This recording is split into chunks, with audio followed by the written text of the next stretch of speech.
What's up, motherfuckers? Welcome back to High Crime, a show where I get very stoned and talk about a fucked up serial killer. Something for your mind.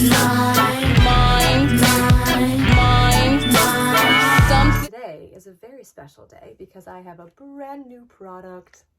I'm taking some Cushy Punch edibles today. They are a hybrid, which is mommy's favorite, and they're 10 each, obviously, and blue raspberry. I love blue raspberry. I think it's my favorite flavor because it is a made-up flavor. I love eating a lie. As I've gotten older, edibles have just hit different, so I might just do 10. I hear all you out there, you're saying, do 15, you coward. So I hear you, and I see you, and okay. Cute, number one. This is about half, maybe, I don't know. I think I did 20. All right, you nerds. I'll see you in an hour.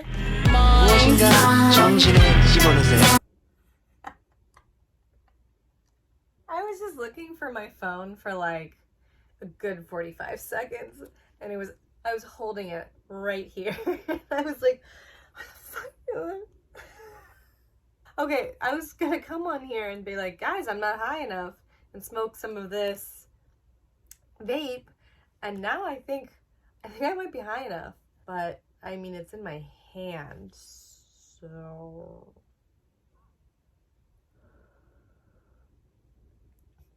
wonderful.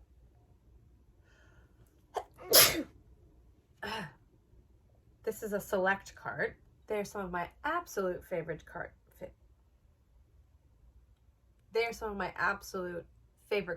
out there. In the hour between once I saw you last, I've lost 4 nails. Yeah, I wanted to try the press-ons. I'm so trashy. Oh, I'm garbage. It's so wonderful. Okay, I'm gonna put this the fuck down.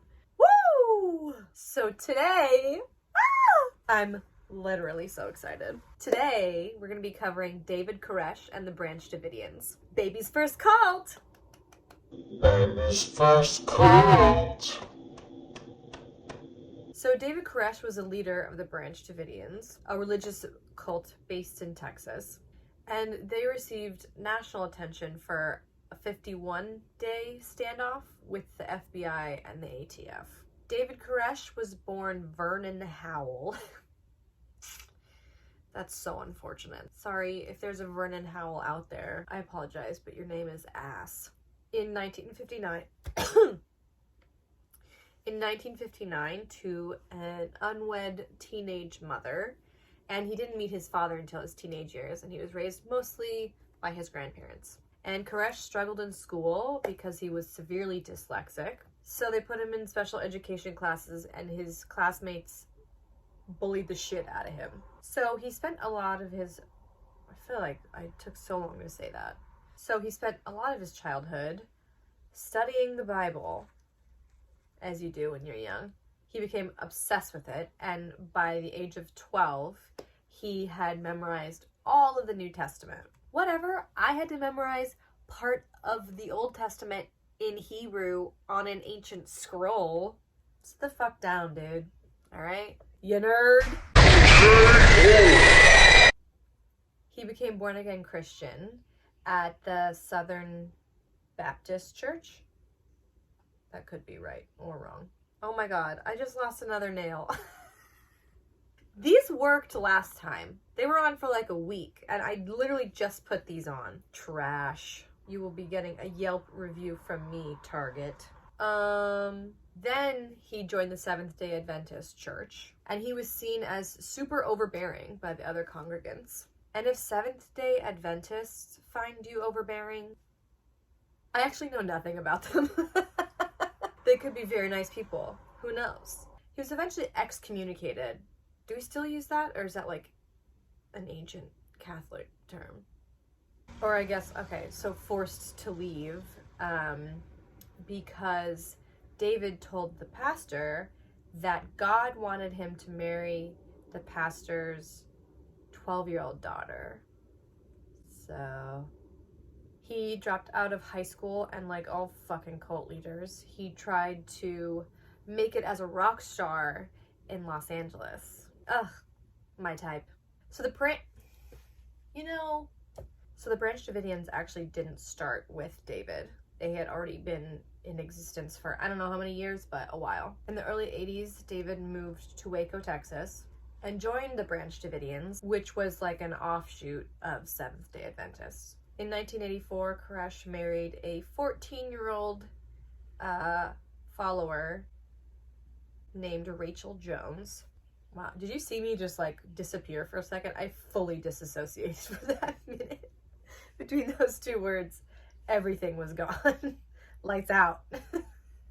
And they had 2 children. And he started to teach his own biblical interpretations. That was so hard to say.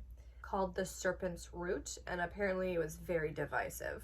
But some followers say that David had a way of making scripture come alive, which, you know, the Bible can be such a snooze fest. So if you have someone who's like making it exciting, wow, that's like such a good quality to have for a cult leader.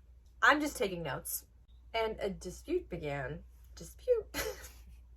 And a dispute began between David and the leader's son, George, who was supposed to take over the Branch Davidians.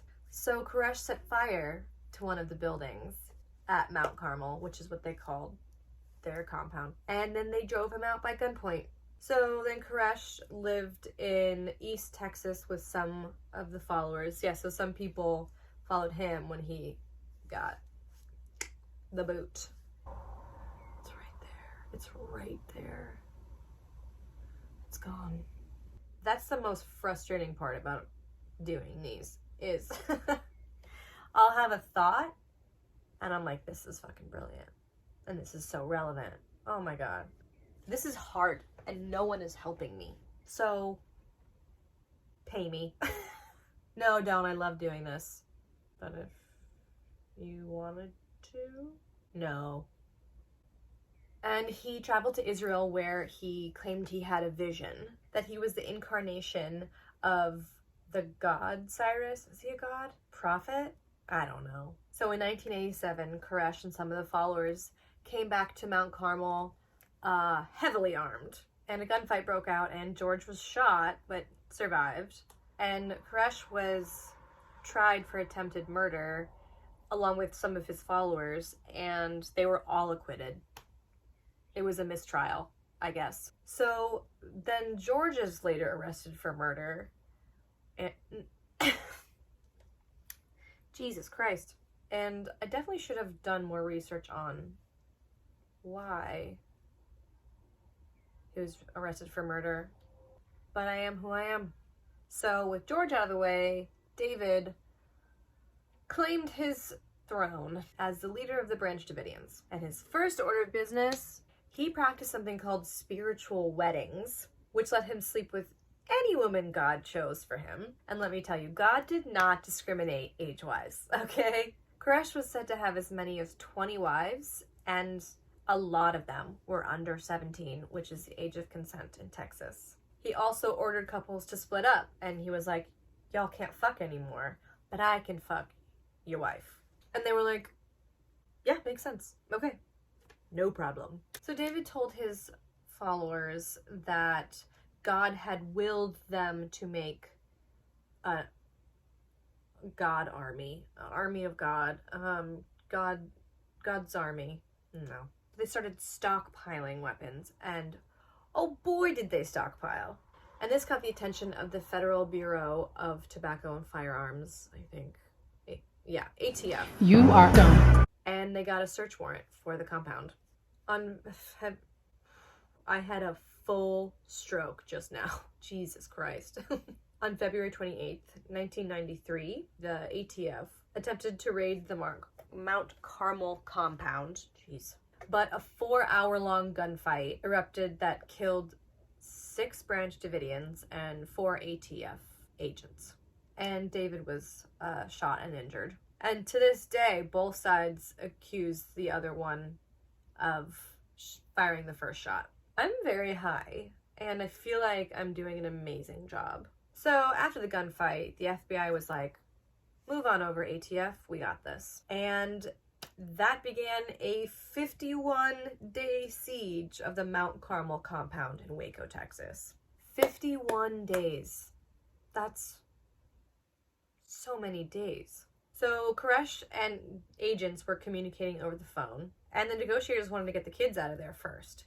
So they came up with an agreement. He was like, okay, fine. If you get my word out there, like if you play some of my teachings on the radio, I will release 2 kids every time you play it. And at some point, Koresh agreed to surrender and let his followers go. But he fucking played the shit out of the FBI and was like, psych, God told me to wait. So during these phone calls with the FBI, David would go on long, rambling sermons. And he used the Davidian children inside as like a bargaining chip. A total of 35 people were released from the compound, including 21 children. Unfortunately, no other Davidians would leave the Mount Carmel compound. On April 19th, 1993, the FBI, fed up with David's bullshit, was like, tear gas these motherfuckers.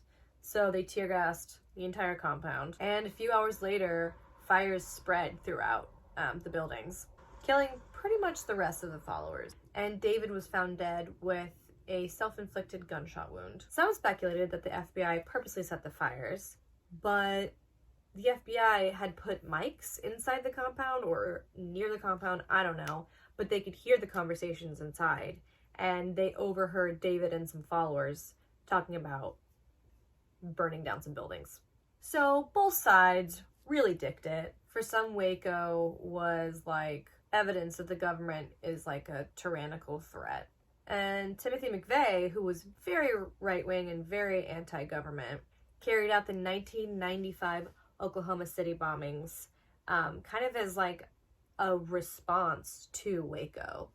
Because this guy was there selling merch. He was at Waco selling merch. You know what?